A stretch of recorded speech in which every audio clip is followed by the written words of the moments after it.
नमस्कार। अमानत अमीन प्रशिक्षण केंद्र बैरिया गोलंबर मुजफ्फरपुर के नए यूट्यूब चैनल अमीन course and all competitive exam में आपका हम सत सत बंदन अभिनंदन करते हैं। हम जिस सब्जेक्ट को अभी करने जा रहे हैं वह होगा चकबंदी।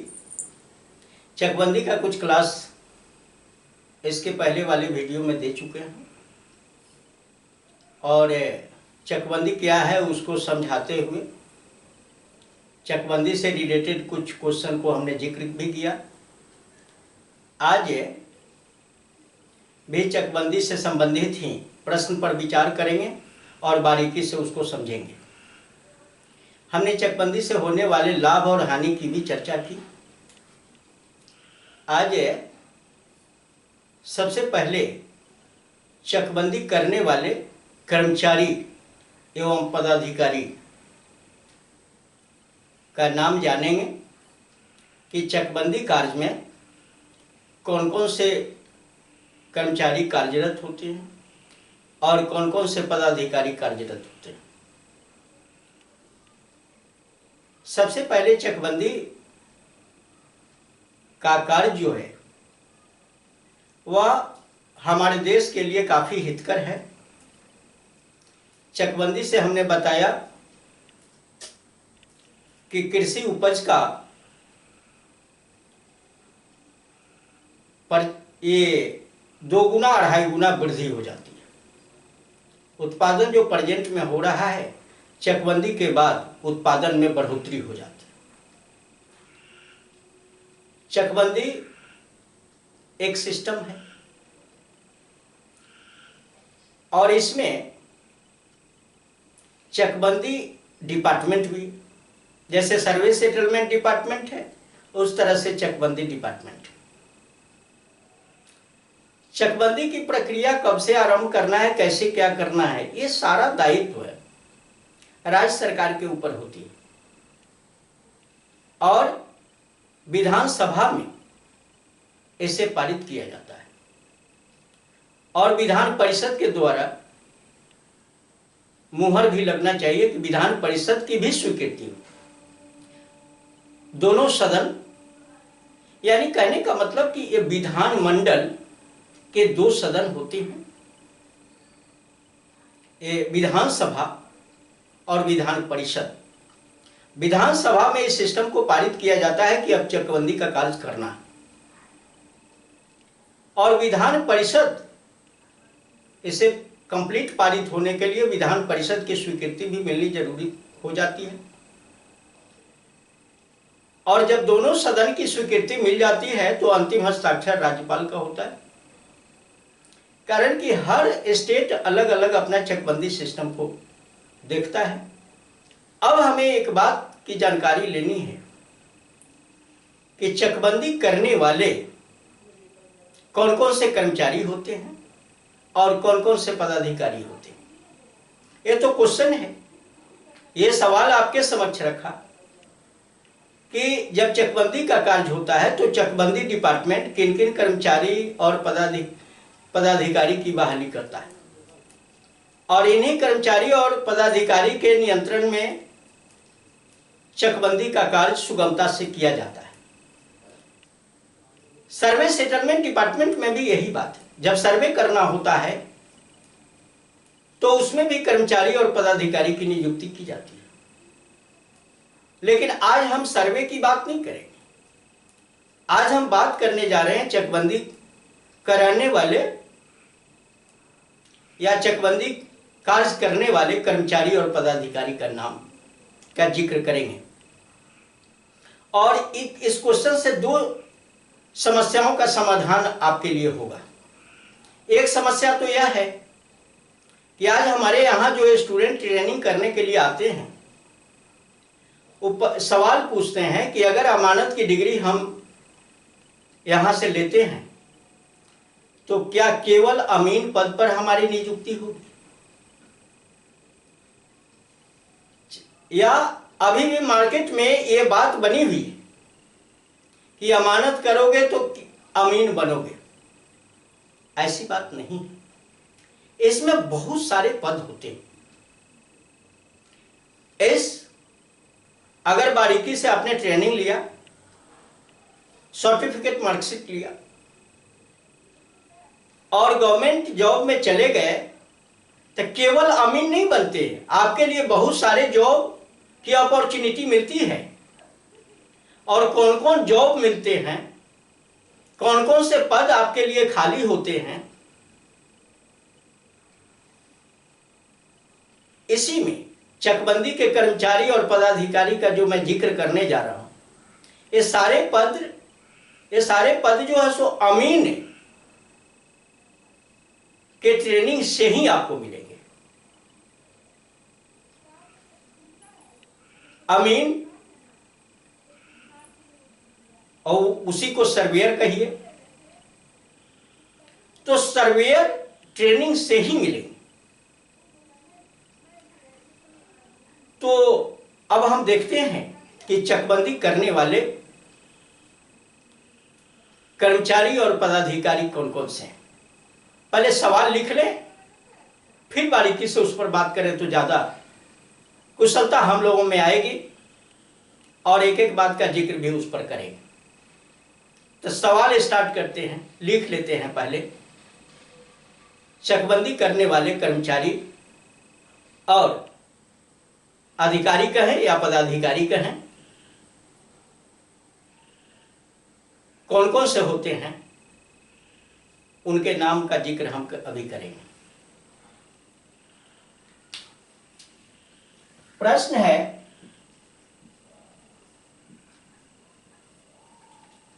पहले एक टॉपिक दे लेते हैं कि सब्जेक्ट जो पढ़ा रहे हैं वह है चकबंदी।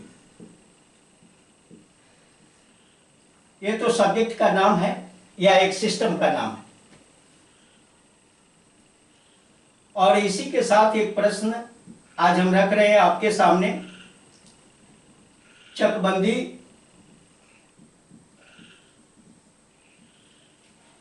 करने वाले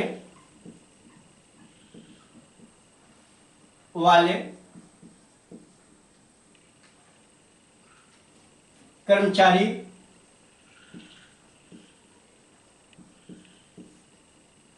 एवं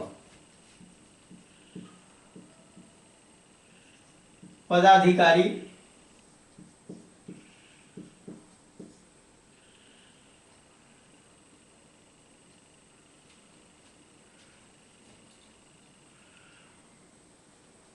चकबंदी करने वाले कर्मचारी एवं पदाधिकारी के नाम लिखें।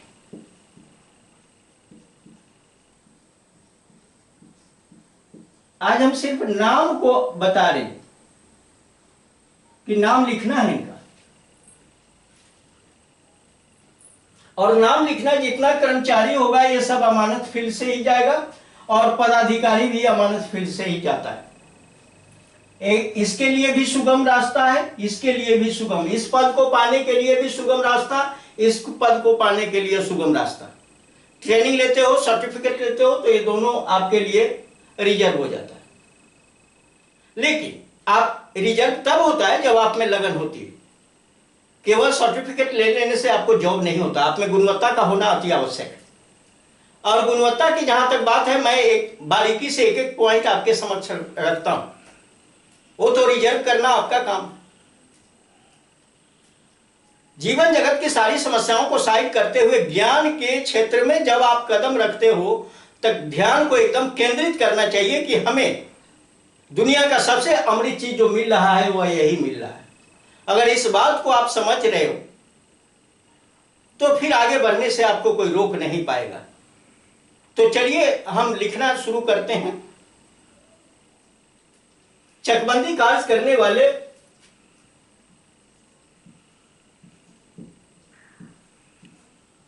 चकबंदी कार्य करने वाले कर्मचारी। चलो अब कर्मचारी का नाम हम शुरू करते हैं। कर्मचारी में पहले हम शुरू कर दें, पहले लिखते हैं अमीन।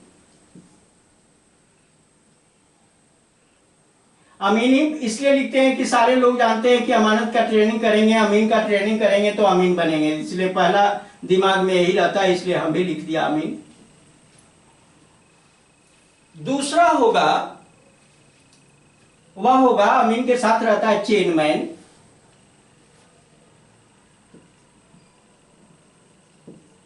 चेनमैन। और तीसरा है इसका ड्राफ्टमैन। इसको हिंदी में ये अंग्रेजी शब्द है ड्राफ्टमैन, प्रारूपकार होता है, प्रारूपकार। उसके बाद अगला है मुहर्रिर।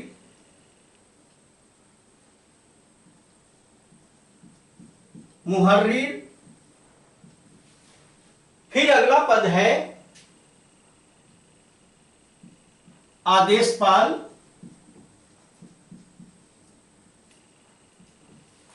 चपरासी।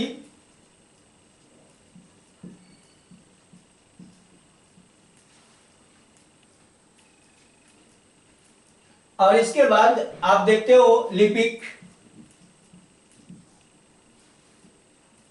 लिपिक में दो तरह का होता है, अलग अलग लिख देते हैं। सहायक लिपिक,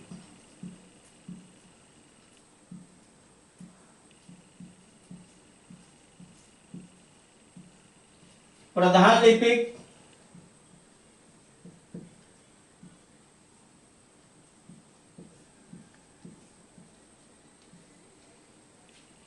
कानूनगो,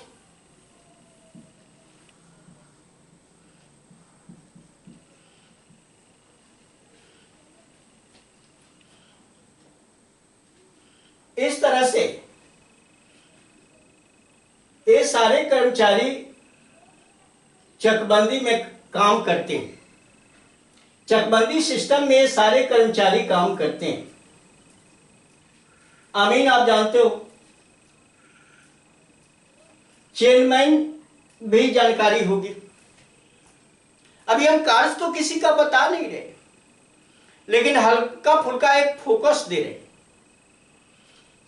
अमीन जानते हो, अमीन का क्या काम है आपको पता है, बहुत सारे वीडियो में हमने बताया अमीन का जो वर्क है। चेन में जो चेन चलाता हो, अब चेन चलाने वाले को ही चेनमैन कहते ना, ये भी एक पद है। और ये जो पद है, चेनमैन दो होते हैं। एक चेन का हैंडल लेकर आगे आगे चलते हैं और दूसरा चेन का हैंडल पकड़ के पीछे पीछे चलते हैं। दो चेनमैन हो गए।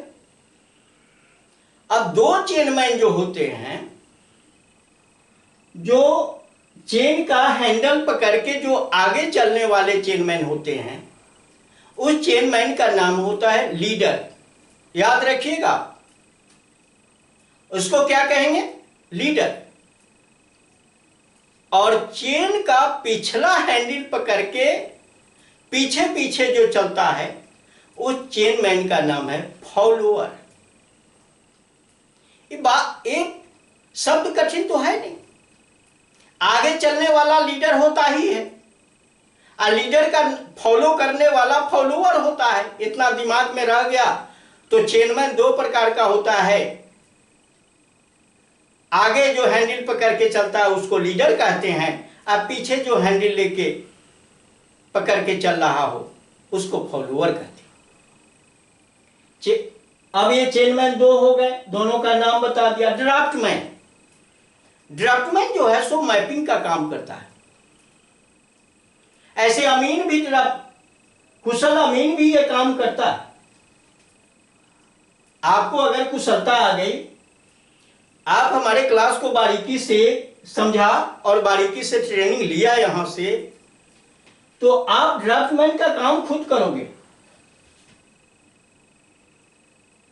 तो अमीन का ट्रेनिंग लिया तो ड्राफ्टमैन में भी आपकी बहाली हो सकती है, कारण कि अगर कुशल अमीन हो गए तो मैपिंग का काम आपको आएगा ही। नक्शा बनाने का काम हम सिखाते हैं, नक्शा बनाने आएगा और बारीकी से आप बना भी लोगे। तो ये ड्राफ्टमैन, उसको हिंदी में प्रारूपकार के नाम से जानते हैं, इंग्लिश होता है ड्राफ्टमैन।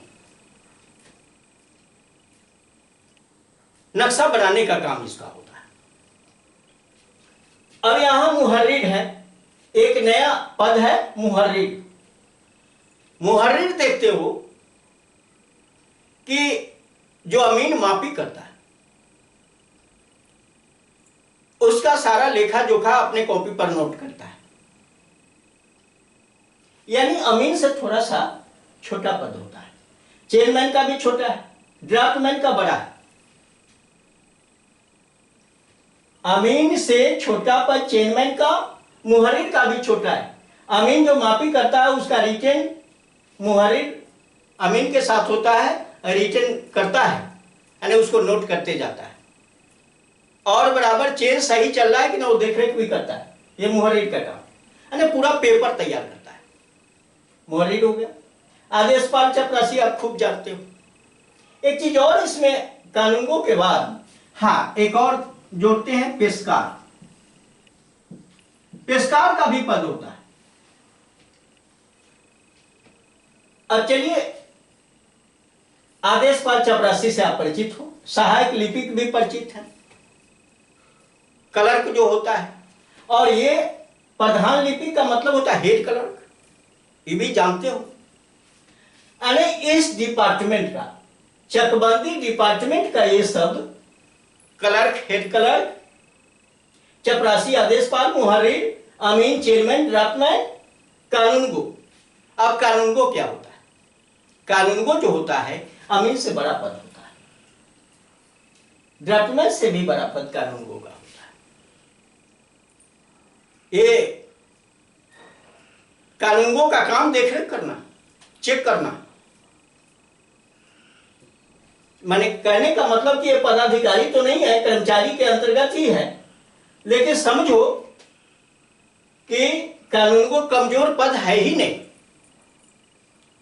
ये पद कानून, जितने सारे पदाधिकारी हैं, अगर कानूनगो ओके कर देता है तो पदाधिकारी को भी मान लेना पड़ता है कि ये बारीकी से देखा होगा इस सिस्टम को।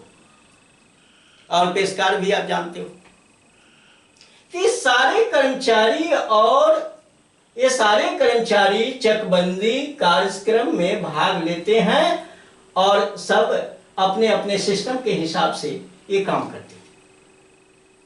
अब थोड़ा सा पदाधिकारी की चर्चा करें। पदाधिकारी कौन कौन से होते हैं जानना जरूरी हो जाता है। चकबंदी कार्य करने वाले कौन कौन से अफसर होते हैं, उस अफसर का भी नाम हम लिखेंगे। तो चलो पदाधिकारी का नाम नीचे लिखते हैं। पदाधिकारी। अब पदाधिकारी में आप देखोगे कि कौन कौन पदाधिकारी होते हैं। तो नंबर 1 नंबरिंग कर देते हैं। पहला नंबर है जिला चकबंदी पदाधिकारी। जिला चकबंदी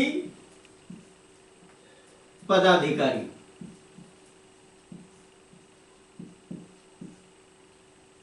अब जिला चकबंदी पदाधिकारी का मतलब होता है कि ये जिला स्तर पर है, मंडल स्तर पर है। मंडल कहिए, मंडल स्तर पर या जिला स्तर पर, कुछ भी लिख सकते हो। जिला स्तर पर यानी जिला का हेड होता है जिला चकबंदी पदाधिकारी। दूसरा है चकबंदी उपनिदेशक। चकबंदी उपनिदेशक।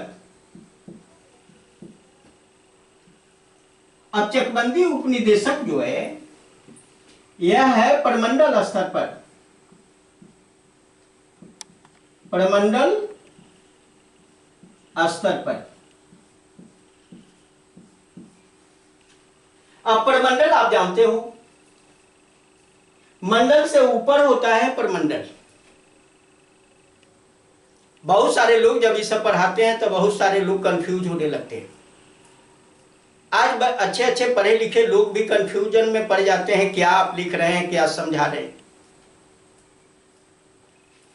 परमंडल बहुत सारे स्टूडेंट को डाउट हो जाता है, ये परमंडल क्या, परमंडल क्या। अब इसको मैं परमंडल की बात की, परमंडल जो होता है मंडल से ऊपर होता है, यानी इसको कमिश्नरी कहते हैं।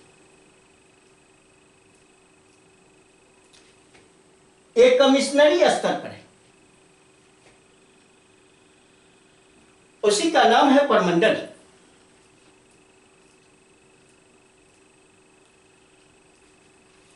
तो परमंडल स्तर पर चकबंदी उपनिदेशक होते हैं। और ये परमंडल के बाद क्या होता है, तीसरा पदाधिकारी जो इसमें होता है वह होता है चकबंदी निदेशक। चकबंदी निदेशक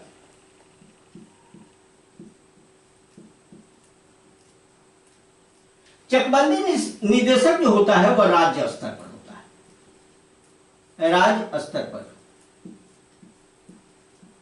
पूरा राज्य भर में एक ही होगा, राज्य भर में एक होगा। पूरे राज्य का एक हेड होता है चकबंदी डिपार्टमेंट का, उसको चकबंदी निदेशक कहते हैं। अब चलिए ये तीन पदाधिकारी, ये तीन ही होते हैं इस डिपार्टमेंट के पदाधिकारी। कर्मचारी तो ये सारे हो गए, लेकिन पदाधिकारी में तीन हो गए। जिला चकबंदी पदाधिकारी जिला स्तर पर है, चकबंदी उपनिदेशक प्रमंडल स्तर पर है, कमिश्नरी स्तर पर, और चकबंदी निदेशक राज्य स्तर पर है। ये तीनों पदाधिकारी के सहयोग से यह सिस्टम संभव होता है। और सबसे पावरफुल पदाधिकारी में चकबंदी निदेशक ही होता है। और चकबंदी डिपार्टमेंट का सबसे छोटा पदाधिकारी जिला चकबंदी पदाधिकारी जो होता है वह जिला स्तर पर या मंडल स्तर पर। मंडल पर मंडल की जब बात करने लगते हैं तो बहुत सारे स्टूडेंट, मैं बताया कि कंफ्यूज होने लगते हैं। बंधु कंफ्यूज नहीं होना है।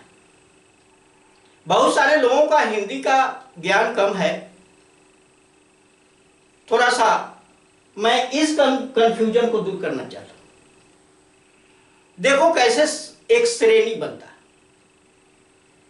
आप और हम क्या हैं, एक मेंबर हैं, एक आदमी है, एक परिवार के सदस्य हैं। तो कई सदस्य के मेल से एक परिवार का निर्माण होता है। कई मेंबर जब एक जगह होते हैं तो एक परिवार बनता है। ये बात आपको, माता पिता भाई बहन पति पत्नी, माने ये सब क्या होता है, एक परिवार का निर्माण, माने कई सदस्य मिलने से अब सब ये सदस्य हो गए पारिवारिक सदस्य। कई सदस्य मिले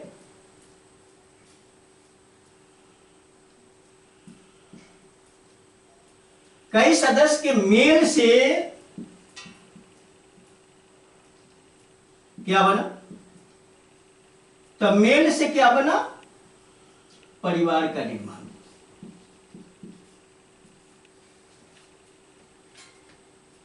और परिवार, कई परिवार जब मेल किया तो क्या बना, कई परिवार जब एक जगह मेल किया तो क्या बनता है, तो एक समाज बनता है। उतना डिटेल्स नहीं जाना चाहेंगे।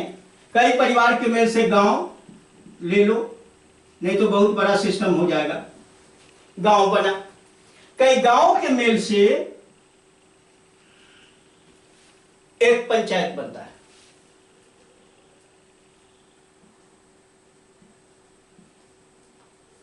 एक पंचायत बना, और कई पंचायत के मेल से क्या बनता है? कई पंचायत जब मिलेगा तो क्या बनेगा? एक प्रखंड का निर्माण होता है।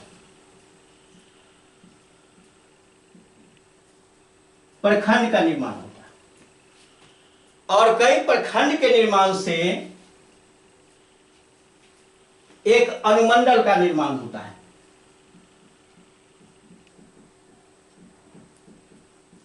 अनुमंडल का निर्माण और कई अनुमंडल के मेल से एक मंडल का निर्माण होता है और कई मंडल के मेल से एक परमंडल का निर्माण होता है और कई परमंडल के मेल से एक राज्य का निर्माण होता है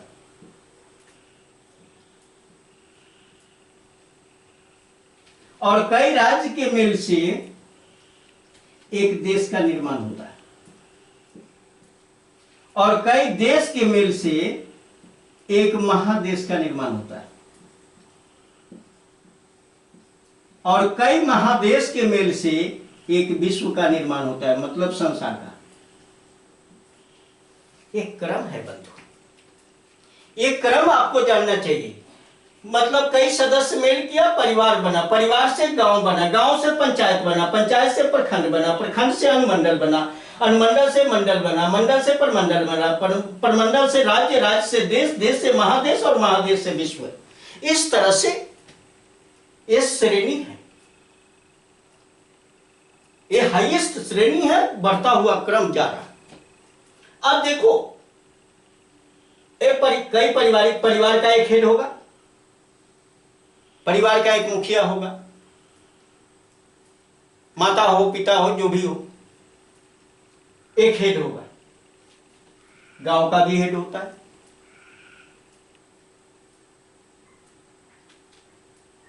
अब तो आप गांव को भी अब थोड़ा सा पंचायती राज में आप देखोगे कि इसको भी परिवार के बाद क्या होता है, वार्ड हो जाता है, वार्ड में बटा रहता है। गांव जो है सो वार्ड में बटा रहता है। अगर इसका विश्लेषण करोगे तो इस तरह का है वार्ड, कई परिवार मिलेगा तो वार्ड, कई वार्ड मिलेगा तो गांव। एक गांव में कितने कितने वार्ड हो जाते हैं, ward number 1, ward number 2, ward number 3, इस तरह से। क्या करोगे, ये पंचायती राज है, खंड खंड बढ़ता जा रहा है, गांव हो गया और गांव के बाद आता है पंचायत। पंचायत का हेड कौन होता है, मुखिया होता है। मैं जो सुगमता से बारीकी से बता रहा हूं, इसको पकड़ करना जरूरी भी है आपके लिए। पंचायत का हेड कौन होता है, मुखिया होता है। उसके बाद प्रखंड, प्रखंड का हेड कौन होता है, प्रखंड विकास पदाधिकारी, मतलब बीडीओ, ब्लॉक डेवलपमेंट ऑफिसर। और उसके बाद में अनुमंडल आता है। प्रखंड के बाद कई प्रखंड के मेल से एक अनुमंडल का निर्माण होता है, जिसके हेड होते हैं अनुमंडलाधिकारी। अनुमंडलाधिकारी, ये अनुमंडलाधिकारी जो होते हैं, अब अनुमंडलाधिकारी कहते हैं तो बहुत सारे स्टूडेंट हमारे नहीं समझते हैं, लेकिन जैसे एसडीओ कहते हैं सब लोग समझ जाते हैं। ये एसडीओ है। अनुमंडलाधिकारी हिंदी है और एसडीओ अंग्रेजी शब्द है, अंग्रेजी के भी एब्रिविएशन है एसडीओ। उसको कहते हैं, उसका फुल फॉर्म होता है एसडीओ का, सब डिविजनल अफसर। यहां एसडीओ हो गए, इसके हेड अनुमंडल के, और उसके बाद मंडल हो गए। जब मंडल पर हम आते हैं तो ये तो जिला है, अब इसके हेड कौन होते हैं, कलेक्टर होते हैं। जब कलेक्टर होते हैं तो कलेक्टर का नाम सुनिए, कलेक्टर का नाम आप कलेक्टर भी बोलते हो, मंडलाधिकारी भी बोलते हो, जिला दंडाधिकारी भी बोलते हो, इसका जो हेड होता है मंडल का, समाहर्ता भी बोलते हो। ये सब कलेक्टर का ही नाम। और उसके बाद आता है प्रमंडल। ये प्रमंडलाधिकारी होते हैं, और प्रमंडलाधिकारी होते हैं, प्रमंडलीय अफसर होते हैं। और इसको क्या बोलेंगे? प्रमंडलाधिकारी जो प्रमंडलीय अफसर होते हैं उसको कमिश्नर कहते हैं। एक कमिश्नरी हो गया, इसके हेड, प्रमंडल के हेड जो हो गए वो कमिश्नर कहलाए। उसके बाद राज्य, यहां से आपको पता है राज्य का हेड होगा मुख्यमंत्री होगा। यहां देश प्रधानमंत्री आएगा। महादेश आप जान रहे हो और विश्व जान रहे हो।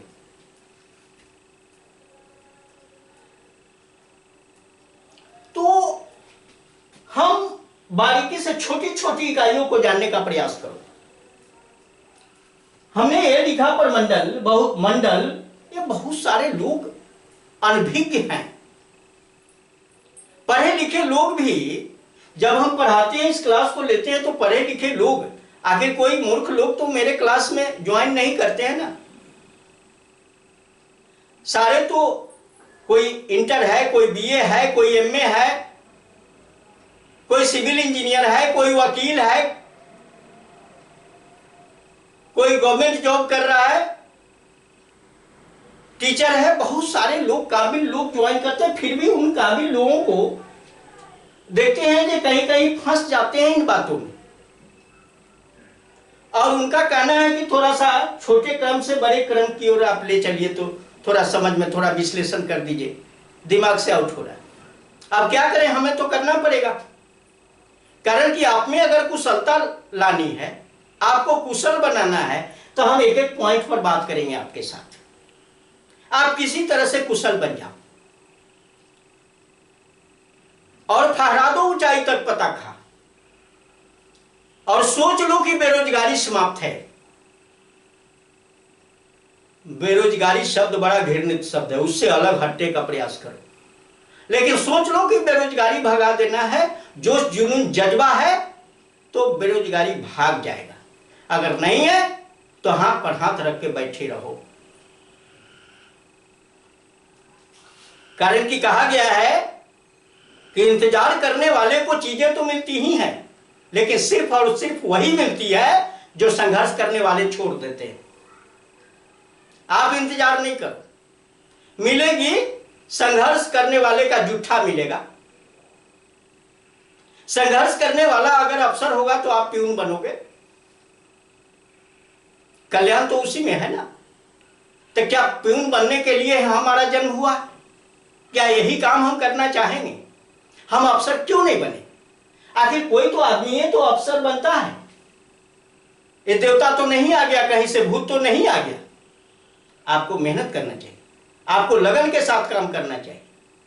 आप आगे बढ़ोगे, हमें पूर्ण आशा है। और सारी दुविधाओं को छोड़ते हुए, दिमागी तनाव को, आज युवा पीढ़ी फ्रस्ट्रेटेड है, डिप्रेशन का शिकार होता जा रहा है। क्यों? क्योंकि एक ही बात दिमाग में है, नौकरी मिलेगी कि नहीं मिलेगी। अरे नौकरी नहीं मिलेगी तो क्या हो गया? आप में ये बताओ कि आप कुशल हो या नहीं। जैसे आप में कुशलता आएगी, इंसान खुद अपने मार्ग को प्रशस्त करता है, खुद अपना रास्ता खुद बनाता है, और उसका चुनाव आपको करना चाहिए। इस क्वेश्चन को मैंने बारीकी से लिया और बताया आपको कि चकबंदी करने वाले कर्मचारी, ये अगर इसकी डिग्री लोगे तो ये सब बनोगे इसके डिग्री से। अब आपको पता चला होगा कि अमीन के डिग्री लेने के बाद कौन कौन सा पद हमें मिलने वाला है। आप जहां तक जितना मेहनत करोगे उतना उस पद के हकदार बनोगे। तो चलिए, हमको लगता है कि थोड़ा सा क्लास लंबा होता जा रहा है। ये वीडियो आपको अगर पसंद आया तो हमारे वीडियो को लाइक करें, अपने मित्रों के साथ शेयर करें, और हमारे इस नए YouTube चैनल अमीन course and all competitive exam को सब्सक्राइब करें। बहुत बहुत धन्यवाद। जय हिंद।